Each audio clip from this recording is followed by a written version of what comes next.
बहुत समय पहले की बात है। परी लोक में नेहा नाम की एक परी रहा करती थी। नेहा परी बहुत गरीब थी। वो एक छोटी सी झोपड़ी में रहा करती थी, परंतु इतनी गरीब होने के बावजूद भी वो बहुत ही ज्यादा खूबसूरत थी और इस बाहरी खूबसूरती के साथ साथ उसका दिल भी बहुत खूबसूरत था। वो हर किसी की मदद करती थी और हर किसी से प्यार से बात करती थी। परंतु नेहा परी की झोपड़ी के सामने ही एक बहुत ही बड़े बंगले में अनीशा परी रहा करती थी। अनीशा परी के पास बहुत पैसा था। वो परी लोक की सबसे अमीर परियों में से एक थी, परंतु फिर भी वो नेहा परी जितनी सुंदर नहीं थी और इस बात की वजह से उसे हमेशा नेहा परी से चिढ़ रहती थी। नेहा परी और अनीशा परी दोनों का ही जन्मदिन एक ही दिन आता था। अनीशा परी हमेशा कोशिश करती थी कि वो अपने जन्मदिन पर किसी न किसी तरह नेहा परी को नीचा दिखा सके। इसलिए इस बार वो अपने जन्मदिन पर नेहा परी को नीचा दिखाने के लिए परी लोक में दूर दूर से अमीर परियों को अपने जन्मदिन पर बुलाती है। अनीशा परी के बंगले की छत पर बहुत अच्छे जन्मदिन की सजावट की होती है। कुछ ही देर में सभी परियां वहां आ जाती हैं, जबकि नेहा परी अपने घर के आंगन में अपनी कुछ सहेलियों के साथ अपना जन्मदिन मनाने की तैयारी कर रही होती है। क्या बात है अनीशा परी, तुमने अपने बंगले में जन्मदिन की सजावट तो बहुत अच्छी कराई है। सच में अनीशा परी, मेघा परी बिल्कुल सही कह रही है। डेकोरेशन बहुत ही अच्छी है और ये 4 मंजिला केक तो उससे भी ज्यादा अच्छा है। बाहर से ही नहीं, अंदर से भी बहुत अच्छा है। इसकी 4 मंजिलों में 4 तरह के फ्लेवर के केक है। मैंने इसे बहुत बड़े बेकरी से बनवाया है। आखिर मेरा जन्मदिन है, केक तो स्पेशल होना ही चाहिए। सभी परियां पार्टी एंजॉय करने के लिए बंगले की छत पर इधर उधर घूम रही होती है कि तभी मेघा परी की नजर नीचे जन्मदिन मना रही नेहा परी पर जाती है, जिसे देखकर मेघा परी मंत्रमुग्ध हो जाती है और अपनी सहेली करुणा परी को बुलाती है। मुझे यहाँ क्यों बुलाया मेघा परी? वो देखो करुणा परी, वो परी जो केक काट रही है वो कितनी सुंदर है। शायद उसका भी आज जन्मदिन है। उसने महंगे और सुंदर कपड़े नहीं पहन रखे, परंतु फिर भी उसकी खूबसूरती उसके आम से कपड़ों पर भी 4 चांद लगा रही है। तुम बिल्कुल सही कह रही हो मेघा परी, ये परी तो सच में बहुत सुंदर है।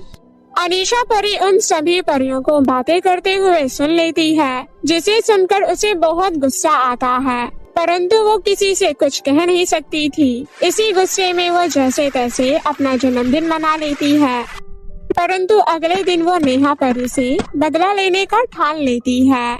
बहुत हो गया है, इस नेहा की बच्ची ने मेरा दिमाग खराब कर रखा है। मेरे घर में जो भी आता है उसकी नजर इस पर पड़ ही जाती है और वो लोग मेरे आगे इसकी तारीफ करने लग जाते हैं। इसकी तारीफ सुनकर मुझे बिल्कुल अच्छा नहीं लगता। अब मुझे कुछ ऐसा करना होगा कि इसके चेहरे से प्यार करने वाले लोग इसके चेहरे को देखकर ही इससे दूर हो जाएं।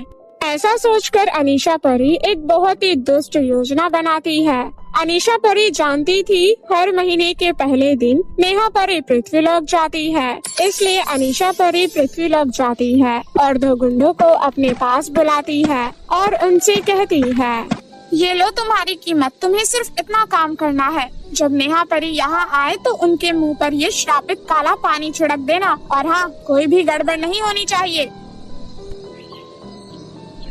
इसके बाद अगले दिन जब नेहा परी पृथ्वीलोक आती है तो वो दोनों गुंडे नेहा परी को पहचान लेते हैं और उसके मुंह पर वो काला पानी फेंक देते हैं। उस काले पानी के मुंह पर पड़ने से नेहा परी को वैसे तो कुछ महसूस नहीं होता, परंतु फिर जब वो एक शीशे के पास से गुजरती है तो अपने आप को देखकर हैरान रह जाती है। हे भगवान, ये सब कैसे हो गया? मेरा चेहरा इतना काला और भद्दा कैसे हो गया और मेरे चेहरे पर ये अजीब से निशान कैसे आ गए? आखिर ये सब हुआ कैसे? नेहा परी ये सब सोचने लगती है। तभी नेहा परी को याद आता है कि अभी कुछ देर पहले ही 2 आदमियों ने उसके मुंह पर किसी तरह का पानी फेंका था। इससे नेहा परी समझ जाती है कि किसी ने ये जानबूझकर किया है और ये जानकर वो बहुत ज्यादा दुखी हो जाती है और परीलोक वापस लौट आती है। परंतु परीलोक वापस आने के बाद उसके साथ चीजें पहले जैसी नहीं रहती। उसकी सहेलियां और जो लोग उससे प्यार करते थे, उसकी खूबसूरती की तारीफ करते थे, सभी उससे मुंह मोड़ लेते हैं। ऐसी ही एक दिन नेहा परी परीलोक में पार्क में जाती है जहाँ पर उसकी सारी सहेलियाँ आपस में बातें कर रही होती है। जब नेहा परी उनके पास जाती है तो वो उठकर वहाँ से जाने लगती है, जिस पर नेहा परी कहती है, आखिर मैंने ऐसा क्या किया है जो तुम लोग मुझसे दूर भाग रहे हो? पहले तो तुम लोग मुझे इतना प्यार करते थे, लेकिन अब जब से मैं पृथ्वी लोक से आई हूँ तब से हर किसी ने मुझसे दूरी बना ली है। आखिर क्यों? देखो नेहा परी, हमारी तुमसे कोई दुश्मनी नहीं है, पर हमारी माँ नहीं चाहती कि हम तुम्हारे साथ रहें। उन्हें लगता है कि अगर हम तुम्हारे साथ रहेंगे तो हमारे चेहरे का भी हाल तुम्हारे जैसा हो जाएगा। ऐसा कहकर नेहा परी की सहेलियाँ वहाँ से चली जाती है। उनकी बात सुनकर नेहा परी को बहुत दुख होता है और ये सब देखकर अनीशा परी बहुत खुश हो रही होती है। आखिर मेरी योजना कामयाब हुई। इसकी तारीफ करने वाले ही इससे दूर हो गए। अब मुझे कभी इसकी तारीफ नहीं सुननी पड़ेगी। अब इसी तरह 1 साल बीत जाता है और नेहा और अनीशा परी का जन्मदिन फिर से आ जाता है। सुबह से ही अनीशा परी अपने जन्मदिन की तैयारी में लग जाती है और दूसरी ओर नेहा परी अपने कमरे में बैठकर रो रही होती है कि तभी उसके घर पर अमर नाम का एक लड़का आता है। अमर एक जादूगरनी का बेटा था, जिसकी नेहा परी से दोस्ती पृथ्वीलोक पर हुई थी। अमर, तुम यहाँ कैसे आए? लगता है तुम भूल गई, मेरी माँ जादूगरनी है, उनकी मदद से ही मैं यहाँ आया हूँ। तुम यहाँ आए क्यों? मैं तो हर महीने पृथ्वीलोक आती ही हूँ। मैं जानता हूँ, लेकिन आज तुम्हारा जन्मदिन है, इसलिए मैं यहाँ आया हूँ।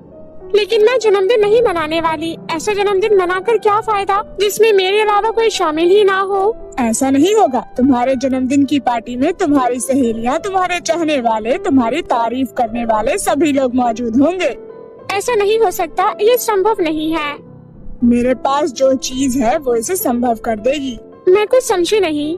रुको, मैं भी दिखाता हूँ। ऐसा कहकर अमर अपने बैग में से एक मेकअप किट निकालता है और उस मेकअप किट को नेहा को देते हुए कहता है, नेहा, ये एक जादुई मेकअप किट है, इसे मेरी माँ ने बनाया है। तुम इस मेकअप किट को जैसे ही खोलोगी, इसके अंदर रखा हुआ मेकअप तुम्हारे चेहरे पर अपने आप लगना शुरू हो जाएगा और उस मेकअप के लगते ही तुम्हारा चेहरा पहले जैसा हो जाएगा। क्या तुम सच कह रहे हो? मैं बिल्कुल सच कह रहा हूँ नेहा। आखिर मैं तुम्हें इतना पसंद जो करता हूँ, मैं तुमसे झूठ थोड़ी बोल सकता हूँ। लेकिन इस मेकअप को इस्तेमाल करने से पहले चलो तुम्हारे बर्थडे के लिए केक ले आते हैं। ऐसा कहकर अमर नेहा को अपने साथ लेकर बेकरी पर चला जाता है, परंतु वो ये नहीं जानता था कि उसकी ये सारी बातें अनीशा परी सुन रही है। अच्छा, तो ये लड़का मेरी सारी मेहनत पर पानी फेरना चाहता है, पर मैं ऐसा होने नहीं दूंगी। ऐसा कहकर अनीशा परी अपनी जादुई छड़ी से अमर की जादुई मेकअप किट जैसी एक मेकअप किट तैयार करती है और नकली वाली मेकअप किट को असली वाली जादुई मेकअप किट से बदल देती है और वो असली वाली जादुई मेकअप किट लेकर अपने घर पर आ जाती है। अब इस मेकअप किट को खोलते ही इसमें रखा मेकअप मेरे चेहरे पर अपने आप लगना शुरू हो जाएगा और मैं उस नेहा परी से भी कहीं ज्यादा सुंदर हो जाऊंगी। आज मेरा सपना पूरा हो ही जाएगा। ऐसा कहकर अनीशा परी जैसे ही उस मेकअप किट को खोलती है तो उसके अंदर से ढेर सारे बिच्छू निकल आते हैं और वो सारे बिच्छू अनीशा परी को काट लेते हैं। उन बिच्छुओं के काटने से अनीशा परी मरती नहीं है, पर उसका पूरा शरीर काला पड़ जाता है और उसके पूरे शरीर पर अजीब से दाने भी हो जाते हैं, जिससे वो दिखने में बहुत ज्यादा बदसूरत लगने लगती है। और इसके बाद वो जादुई मेकअप किट वापस से नेहा परी के घर पर आ जाती है। केक लाने के बाद नेहा परी उस जादुई मेकअप किट को खोलती है और उसमें रखा मेकअप खुद ब खुद नेहा परी के चेहरे पर लगना शुरू हो जाता है और कुछ ही देर में नेहा परी पहले की तरह अत्यंत सुंदर हो जाती है। नेहा, तुम तो पहले की तरह सुंदर हो गई। अपने आप को शीशे में देखो, तुम कितनी अच्छी लग रही हो।